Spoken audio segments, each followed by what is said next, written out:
Yra hibridinės drebulės, kurios rotacija yra ale kas 20 metų. Plantacijos yra pasodintos, jos auga, bet kiek iš jų ten naudos ir jas būtų galima panaudoti namuose šildymui, turėtų, ta prasme, kūrenti tikrai jas galima, bet ar klausimas, kiek iš jos bus tos naudos. Iš verslo pusės žiūrint, tai vis tiek tokie projektai turėtų sodintis tikrai ne hektarų, ne 2 ir ne 3. Ta prasme, vis tiek turėtum sodinti daug, kad kiekvienais metais, kas tam tikrą ciklą, kažkokį kiekį tu galėtum patiekti medienos, kad tu būtum garantuotas pajamų, o ne kad praeis 20 metų, nusikulsiu ten kokius, nusipjausiu kokius 5 hektarus ar 3 ir gausiu ten tų pajamų, nes tas pajamų jaučiu uždirbtas kiekis jis nebus toks didelis, kad apsimokėtų. Ta prasme, tu jau turėtų būti dideli plotai, kad apsimokėtų tai daryti. Sakykime, turiu 10 hektarų ir galbūt visai norėčiau užsiimti ūkinę veiklą, tai miško sodinimu, auginimu. Kokius medžius patartum sodinti į tą 10 hektarų plotą? Tai priklauso nuo dirvožemio, bet ko gero, kad beržai, eglės, pušis. Aš tai sodinčiau, ko gero, kad beržyną, mišrų medyną. Beržą, eglę pamišrint keliom, nes vis tiek mišresnis miškas jis yra sveikesnis. Ir ne tai, kad vien sodinti tik tais eglynus, žinai. Kaip pavyzdys, kad vien tik tais eglę užsodinai ir ten eglyną užauginsi. Nes prie eglyno vienas dalykas yra labai daug darbo, geriau tokį mišrų medyną sodinti. Ką reiškia sveikesnis miškas? Kaip pavyzdys, lapuočiai jie tarp eglių augantis, jie vis tiek ir pavėsį suteikia ir patiem beržam yra sveikiau.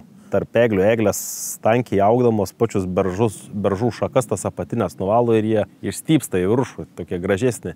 Aišku, pačios eglės jos užaugs smulkesnės, kaip dverdžiuose medynuose miškuose auga beržas su eglė, tai beržo kokybė realiai visą laiką yra pati geriausia, kokybiškiausia, dėl to, kad jau tie beržai užauga tiesus, jie visą laiką siekia saulės, eglės jos biški prislopina, bet apvalo šakas, o pačios eglės jos neužauga produktyvios, didelės, stambios. Elementarus pavyzdys. Eglė, beržas auga. Pažiūrėkit, kamienas ant kiek gražus užaugęs iki pat viršaus. Ir jis augęs tokia pat beveik amžiaus kaip ir eglės. Pačio kamieno struktūrai. Iki pat viršaus užaugę be šakų. Nes visos šakos šita eglė visą laiką jam valė. Ir mažiau puola lygos ir šiaip patį medyną tu produktyvesnį gali užauginti. Rastai. Mokyklos salai. Ar iš tikrųjų jūs sandėliuojat medieną kitų žemėje? Taip.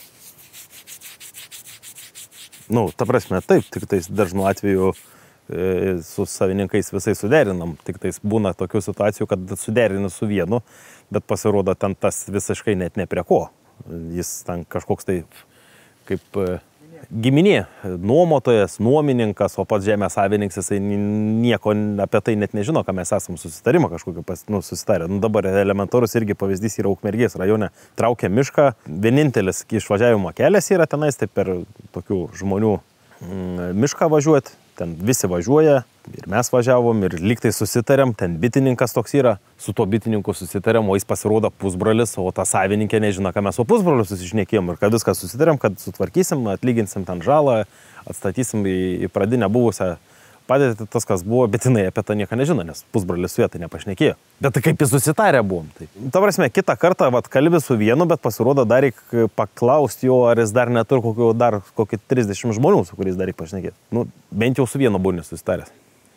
Šiaip dabar einam link tos praktikos, kad tie vadybininkai, kurie atsakingi yra už medienos realizavimą, jie ir susitarė dėl to, kad ten jau daržas. O kai reikia ištraukti kažkokią informaciją ar iš registrų centro, ar iš gyventojų registrų, kur to žmonės reikia vis tiek susitarti su jais, tai tą darbą atlieku aš. Lenkai sustabdė šitus kirtimus. Žmonės pradėjo deginti techniką kirtimų ir sustojo, o čia drasko viską iš eilės. Čia Lenkijoje kokia deginama technika? Teko kad nors apie tai? Gal ir užsidegė kažkur kažkoks, tai ir pas mumis būna užsidega tų miškuose tų kirtimo mašinų, ypatingai kirtimo mašinas, jeigu ten gerai neišsivalai, ypač vasaros sezono metu, kada yra dideli karščiai, spyglių visokių nuo eglių ar pušų prikritę, nuo kibirkšties tiesiog būna ir užsilepsnuoja, bet kad ten kažkas degtų specialiai nesugirdėjęs, bet jeigu ir padegtų ją, tai ko gero susimokėtų.